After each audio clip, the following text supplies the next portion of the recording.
Hello everyone, welcome to XZIS Academy. আপোনালোক হয়তো অৱগত APSC Prelims 2026 ৰ ফৰ্ম ফিলআপ চলি আছে আৰু সেই ফৰ্ম ফিলআপৰ প্ৰচেছত আমাক এমপ্লয়মেন্ট এক্সচেঞ্জ কাৰ্ডখনক দৰকাৰ হয়। বহুতো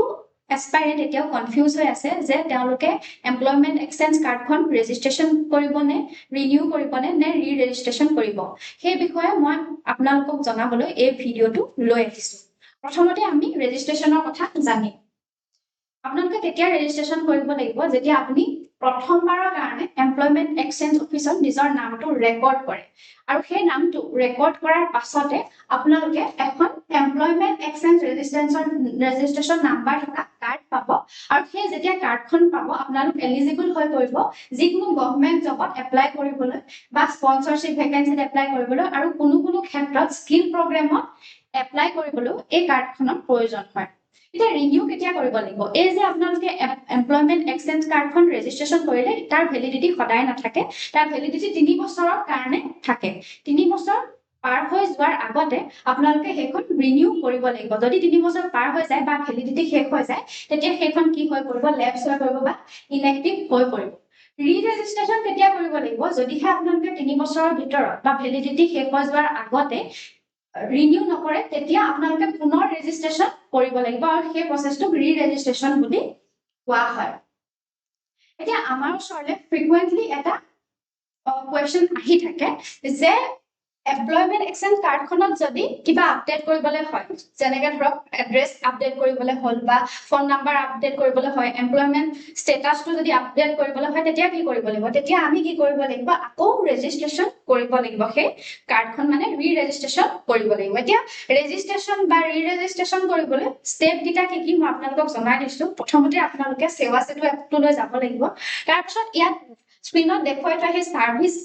অপশনটোত ক্লিক কৰিব তাৰ পাছতে সেকেন্ড স্টেপটো হ'ব কি এই স্কিল এমপ্লয়মেন্ট এন্টাৰপ্ৰেনিয়ৰশিপ বুলি আপোনালোকৰ ওচৰলৈ এটা অপশন আহিব তাত ক্লিক কৰি আপোনালোকে এপ্লাই কৰিব লাগিব থাৰ্ড স্টেপটোত আপোনালোকে স্ক্ৰিনত আহি যাব যে আপোনালোকে ৰেজিষ্ট্ৰেচন কৰে নে ৰি-ৰেজিষ্ট্ৰেচন কৰে নে ৰিনিউ কৰে তাত অপশন আহিব আপোনালোকে চাই পেলাই হেতু এপ্লাই কৰিব পাৰিব কিন্তু এটা কথা মনত ৰাখিব যে আপোনালোকে যেতিয়া অপশনটো সিলেক্ট কৰিব সদায় আধাৰ বেসড অপশনটোহে সিলেক্ট কৰিব। ইয়াৰ পাছতে আমাৰ ওচৰলৈ আৰু এটা কোৱেশ্চন আহি থাকে যে যদিহে এমপ্লয়মেন্ট এক্সচেঞ্জত নিজৰ এমপ্লয়মেন্ট ষ্টেটাসটো আপডেট কৰিবলৈ হয় মানে যদিহে আপুনি গভৰ্ণমেন্ট এমপ্লয় হয় তেতিয়া আপুনি এপিএসসিত এপ্লাই কৰিবলৈ বা এমপ্লয়মেন্ট ষ্টেটাসটো আপডেট কৰিবলৈ আপোনালোকক এনঅসিৰ প্ৰয়োজন হ'ব মানে নো অবজেকশন সাৰ্টিফিকেটখন প্ৰয়োজন হ'ব সেই নো অবজেকশন সাৰ্টিফিকেটখন কোড ইস্যু হয় এতিয়া চাওক বিভিন্ন ডিপাৰ্টমেন্টৰ বাবে অথৰিটি বেলেগ হয় এমপ্লয়মেন্ট এনঅসিখন ইস্যু কৰা আপুনি যদি ট্যাক্স ইন্সপেক্টৰ হয় আপোনাৰ ডিপাৰ্টমেন্ট কি হ'ব ষ্টেট জিএসটি হ'ব বা ফাইনান্স হ'ব গতিকে আপোনাৰ ইস্যুইং এনঅসি ইস্যুইং অথৰিটি কি হ'ব কমিশনাৰ অফ ষ্টেট ট্যাক্স হ'ব যদি আপুনি